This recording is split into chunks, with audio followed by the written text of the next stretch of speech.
Halo semuanya, Assalamualaikum warahmatullahi wabarakatuh. Perkenalkan, nama aku Cahaya dengan NIM 0101242134. Aku dari Fakultas Dakwah dan Komunikasi, jurusan Komunikasi dan Penyiaran Islam.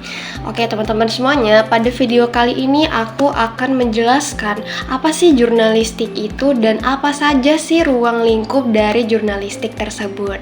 Nah, untuk itu simak videonya sampai akhir ya. Halo semuanya. Oke, kita akan membahas jurnalistik dan ruang lingkup jurnalistik. Sebelum itu, kita harus tahu dulu dong, apa sih jurnalistik itu? Nah, kalau berbicara tentang jurnalistik ya, itu pasti sudah tidak jauh-jauh lagi dari kata melaporkan atau menulis. Benar kan teman-teman?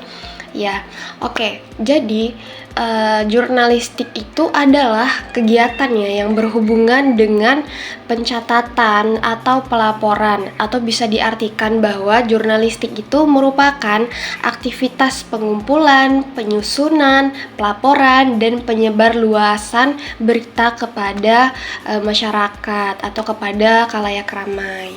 Nah, itu adalah pengertian dari jurnalistik secara umum.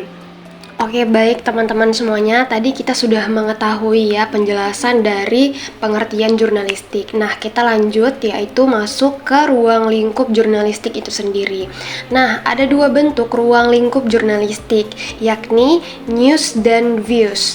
Nah, teman-teman semuanya, pada dasarnya ruang lingkup jurnalistik ini itu tidak jauh berbeda dengan ruang lingkup pers ya, yang juga melaporkan berita, menulis, seperti itu.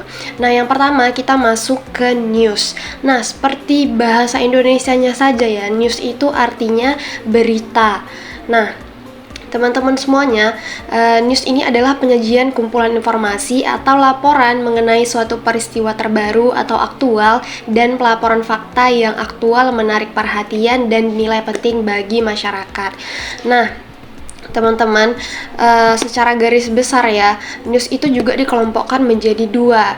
Yang pertama itu ada namanya strike news. Apa sih strike news? Strike news itu ya kalau bahasa saya itu strike news adalah berita langsung ya.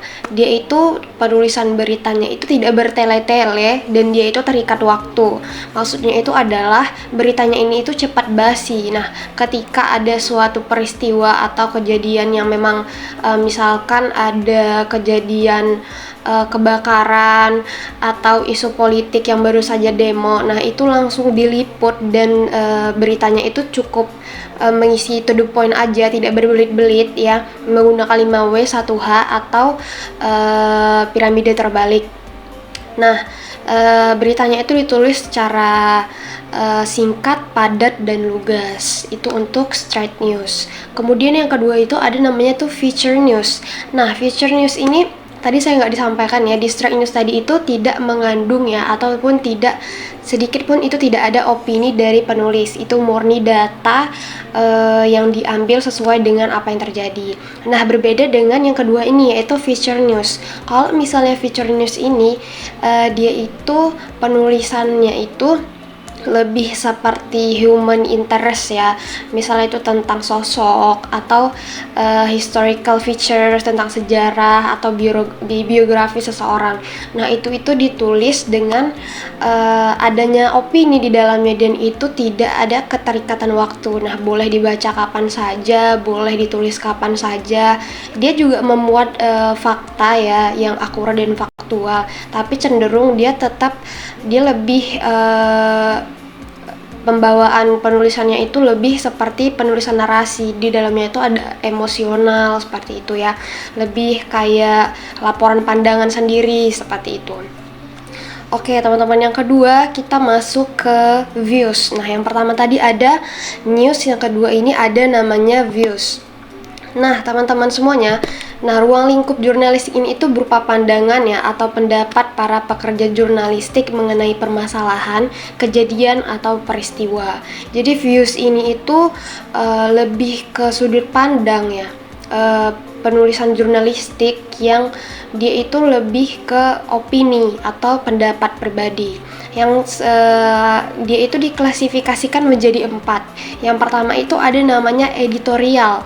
Nah, editorial ini adalah opini yang berisikan pendapat atau sikap resmi suatu media sebagai institusi penerbitan terhadap permasalahan aktual, fenomenal, dan konversional yang sedang berkembang di masyarakat. Itu untuk editorial. Yang kedua itu ada namanya special articles, yaitu tulisan lepas ya yang membuat opini seseorang mengenai masalah tertentu. Dia itu tetap bersifat aktual dan atau kontroversial gitu ya. Itu ditujukan untuk menghibur, untuk memengaruhi, untuk meyakini khalayak atau pembaca. Nah, yang ketiga itu ada namanya column. Itu adalah opini singkat ya. Pasti teman-teman tahu dong kolom itu apa ya, boleh di searching bentuk kolom itu seperti apa sih. Dia itu berisi opini singkat seseorang yang lebih menekankan kepada aspek atau pengamatan ya, dan pemaknaan suatu persoalan atau keadaan yang terjadi di tengah-tengah masyarakat. Nah, yang keempat itu ada sama hampir seperti yang di atas tadi ya, yaitu feature articles. Itu tulisan tentang keadaan, kejadian, seseorang, pemikiran, itu sama ya seperti feature news tadi. Tapi berbedanya itu ini feature-nya itu berbentuk artikel gitu. Dia itu tentang keadaan, kejadian seseorang, pemikiran, ideologi, ilmu pengetahuan, atau lainnya yang dikemukakan sebagai pemberitaan dan atau informasi ya, dengan menekankan sisi-sisi manusiawi yang memuat nilai hiburan. Oke, baik teman-teman, mungkin itu saja penjelasan dari jurnalistik dan ruang lingkupnya.